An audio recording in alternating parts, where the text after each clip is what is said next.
Әрбір жаңғақ дөңгелек, әрқайсысы әр бөлек. Бәріңізге ассалаумағалейкум. Сіздермен бірге мен Нұреке доктор, арнама қош келдіңіздер. Мақалдан байқағандарыңыздай, қозғайтын тақырыбымыз жаңғақ туралы болмақ. Бірақ дөңгелек жаңғақ емес, мінекей, мынандай жаңғақтар туралы болады. Видео басталмас бұрын каналға жазылып, лайк басып, достарыңызға таратыңыздар. Сіздердің қолдауларыңыз біз үшін, қазақ контенті үшін өте маңызды. Күн сайын көрсетілген жаңғақтарды жейтін болсаңыз, сіздің денеңізде 6 өзгеріс орын алады.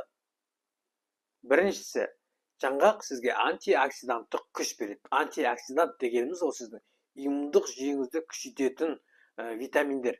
Мысалы, С витамині, К, Д витаминдер жатады. Яғни жаңғақтың құрамында сіздің иммундық жүйені күшейтетін антиоксидант бар деген сөз. Сіздің сау жасушаларыңызды инфекциялардан қорғайды, яғни бос радикалды зақымдаулардан қорғайтын болады. Екінші, жаңғақты жеу сізге қоректік заттарды көбірек тұтынуға мүмкіндік жасайды. 15%-тік етті сіз жаңғақпен алмастыра аласыз. Яғни құнарлы тағам жеген кезде сіздің қаныңыздың құрамындағы холестерин деңгейі түседі. Ол холестерин деген ол майлы тағамдардан пайда болып сізде әртүрлі ауруларға алып келеді. Қант диабеті болады, атеросклероз болады, қаныңыз қоюланып қалады, давлениеңіз көтеріліп кетеді, ары қарай инфаркт пен инсультқа алып келеді. Осы жаңғақ жеу арқылы осыншама аурулардың алдын алуға болады екен. Үшінші, жаңғақ сіздің миыңыздың денсаулығын жақсартады. Яғни миды стресстерден, әртүрлі күйзелістерден қорғайды.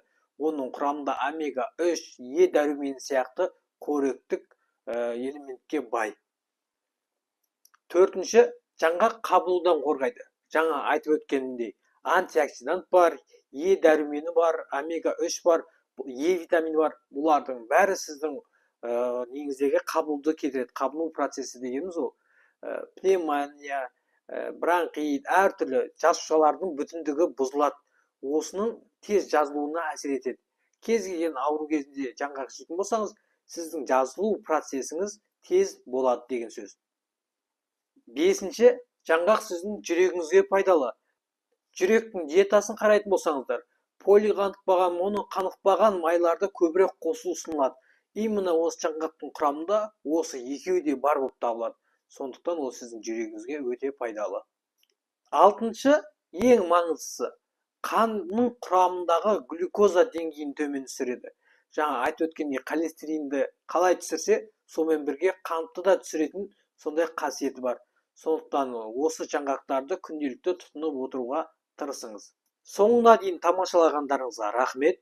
Пікірге мен айтпай кеткен сіз білетін пайдалы кеңес болса, жаңғақ туралы бөлісе кетіңіз, басқалары оқып біліп, ал сіз сауапқа кенеліңіз. Және де келесі видеомыз не туралы болғанын қалайсыз, пікірге оны да бөлісіңіз. Мен міндетті түрде сіздерге пайдалы кеңес ұсынатын боламын.